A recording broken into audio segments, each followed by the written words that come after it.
park. Like so many others, the Denver Bar and Music Cafe has been fighting to keep their doors open. They were able to do that, but now thieves have cost them thousands of dollars. And these brazen burglars were caught on camera. Denver 7's Adi Guajardo spoke with the owner, who is hoping you can help catch the people responsible. Business at Lincoln's Roadhouse in Denver is coming up short.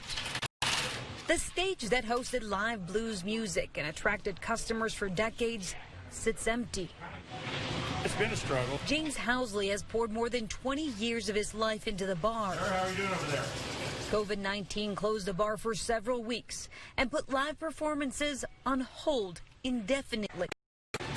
A big hit on sales, and the losses continue. There's moments where we go, is this all worth it? And we're like, yeah, we got to keep going. A positive mindset that nearly broke on Monday when he got an alert that thieves broke into his restaurant in broad daylight.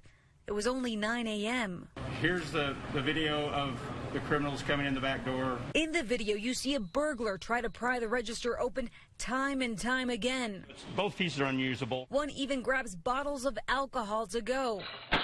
And then you see one of the criminals come out of a room with a safe and hands it off. There goes the safe. Housley estimates thousands of dollars in damages and cash stolen. The money was a day's receipts and tips for our bartenders because we pool together. A hit as the bar industry struggles to keep their doors open. We're pissed off. We're fighting for Lincoln's survival. The burglary took place in a matter of minutes. You even see a crook give a thumbs up. It's unclear to who. Housley's now asking for your help to catch these crooks. His message to them? Get a job, get a life. You're going to get caught. Adi Guajardo, Denver 7. Unbelievable.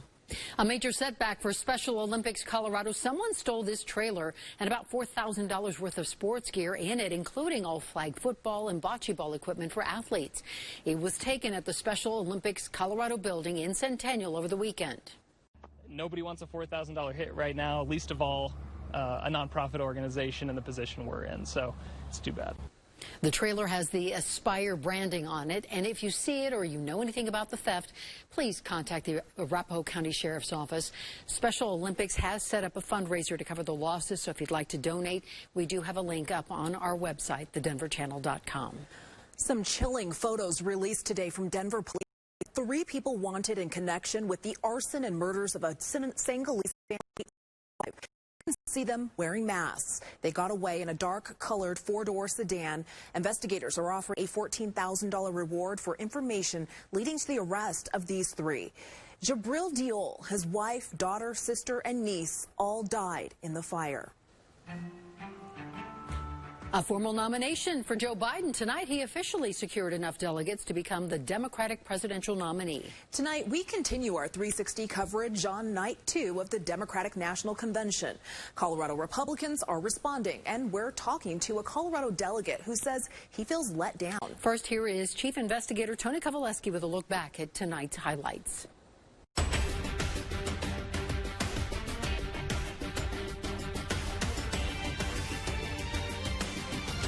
Our 360 look at night 2 of the convention begins with messages focused on leadership.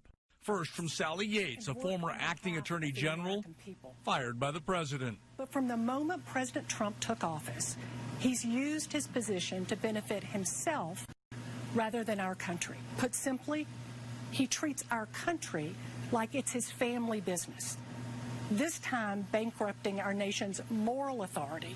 Then from 2 former presidents, Jimmy Carter and then Bill Clinton, also focusing on leadership. At a time like this, the Oval Office should be a command center. Instead, it's a storm center. There's only chaos.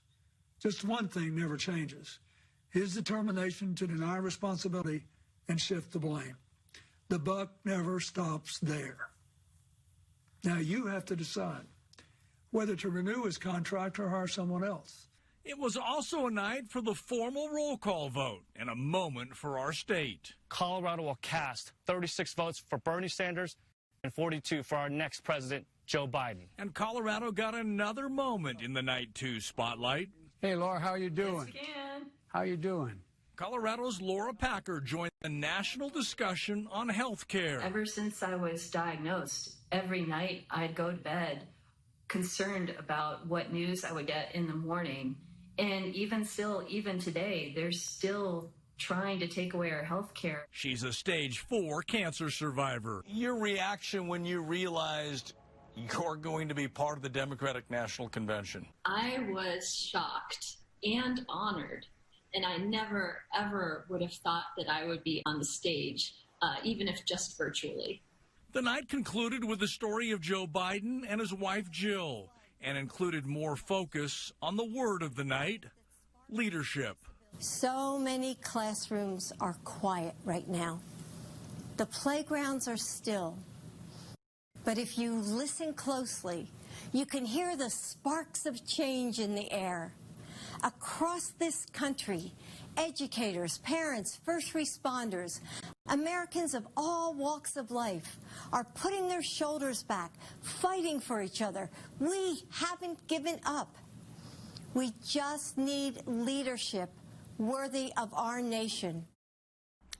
So from my vantage point, the most significant takeaway from night 2, Democrats are clearly planning to make health care a difference-making policy issue in this election. Tonight, the party spent more time on health care than any one speaker and placed that message in the middle of prime time. And Jessica? And more to come. Thank you, Tony. And among those watching the Democratic convention the past couple of nights, Colorado Republicans. We talked tonight to Christy Burton Brown, the vice chair of the Colorado GOP. She says the radical left-wing agenda on display during the Democratic convention does not represent the people of Colorado. Most Americans and Coloradoans want is to have our jobs, to have tax cuts, and to have policies that work for our families. That's not what you're seeing tonight. That's not what you're seeing all week at the Democrat convention. Burton Brown says those who watch the Republican National Convention next week will see a party better suited to put American families first.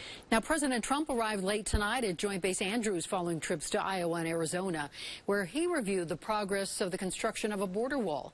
The president attacked Joe Biden, saying the survival of our nation is at stake in this election, saying Biden would unleash a flood of illegal immigration like the world has never seen.